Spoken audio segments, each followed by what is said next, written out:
Guys hello' and welcome to ইফটেজ blog. কি খবৰ আপোনালোকৰ? আশা কৰোঁ আপোনালোকৰ ভালেই। আজি মই লগ পাইছোঁ আপোনালোকক পুনৰ আন এটা নতুন ৰেচিপিৰ সৈতে। আজি মই বনাব লৈছোঁ পনীৰৰ ৰেচিপি। আজিৰ ভিডিঅ'টো চাই কেনেকুৱা পায় তলত কমেণ্ট কৰি নিশ্চয় জনাব। গতিকে ব'লক ভিডিঅ'টো আৰম্ভ কৰোঁ। পোনপ্ৰথমতে মই আপোনালোকক পনীৰ বনাওঁতে কি কি সামগ্ৰীৰ প্ৰয়োজন হ'ব সেই বস্তুখিনি মই কৈ দিওঁ। পনীৰ বনাওঁতে আমাক লাগিব প্ৰথমতে পনীৰ। এয়া বাতিত মই অলপ পনীৰ লৈছোঁ। তাৰপিছত আছে এখন প্লেটত এফালে পিঁয়াজ, এয়া ধুই থোৱা পিঁয়াজ, কেঁচা জলকীয়া, আদা মিহিকৈ কাটি লৈছোঁ, নহৰু, তেজপাত এই গোটেইখিনি মই ধুই থৈছোঁ। এইফালে আছে বিলাহীখিনি মই ধুই পেলাই মিহিকৈ কাটি লৈছোঁ। এয়া নিমখ আৰু এইফালে আছে মছলা, এয়া জলকীয়া গুড়ি, হালধি গুড়ি, জিৰা গুড়ি আৰু এইফালে মিক্স মছলা এইখিনি সকলোখিনি গোটাই লৈছোঁ এক লগত। আৰু এইফালে পিঁয়াজখিনি মই মিহিকৈ কাটি লৈছোঁ। আৰু এতিয়া এইখিনি আমি ভাজিম, এই গোটেইখিনি আমি ভাজিম। প্ৰথমতে মই এটা কেৰাহী বহাই লৈছোঁ গেছত আৰু গৰম হ'ব দিছোঁ। এয়া তাৰপিছত মই কেৰাহীটোত ৰিফাইন অইল ব্যৱহাৰ কৰিছোঁ। এয়া আৰু তেলখিনি গৰম হ'ব দিছোঁ।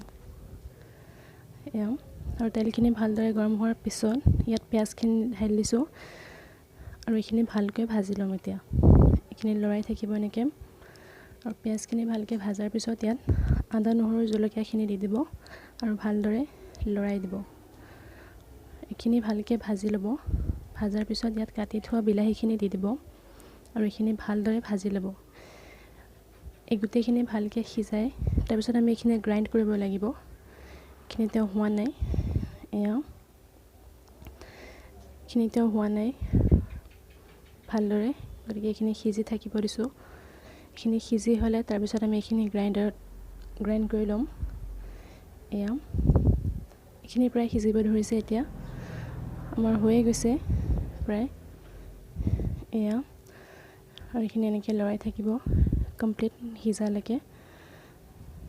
এয়া তাৰপিছত এতিয়া এইখিনি আমি এটা গ্ৰাইণ্ডাৰত মাৰি ল'ম। এয়া এইখিনি মই গ্ৰাইণ্ডাৰত দি দিছোঁ আৰু এইখিনি এতিয়া পেষ্ট বনাই ল'ম।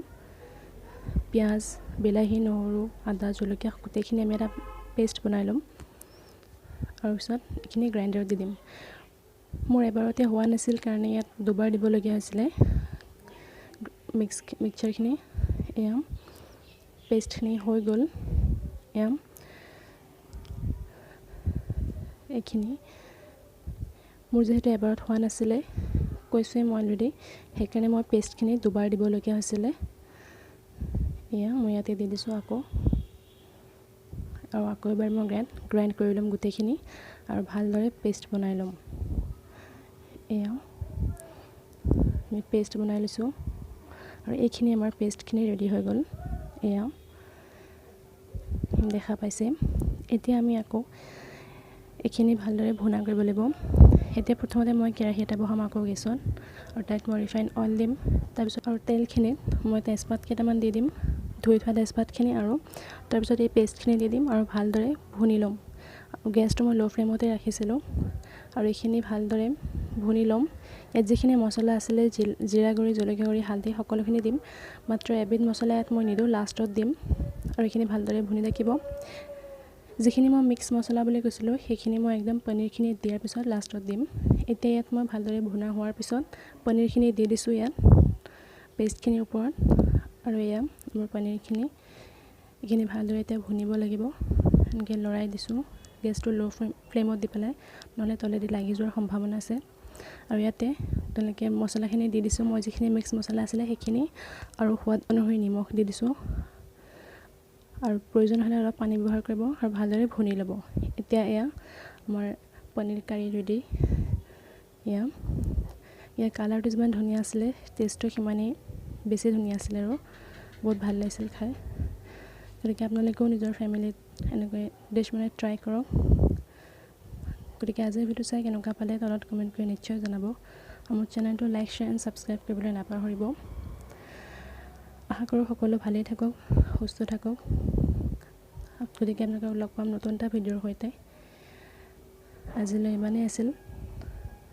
আজিৰ ভিডিঅ'টো কেনেকুৱা পালে তলত কমেণ্টত জনাব আৰু মোৰ চেনেলটো ছাবস্ক্ৰাইব কৰি দিব। ধন্যবাদ।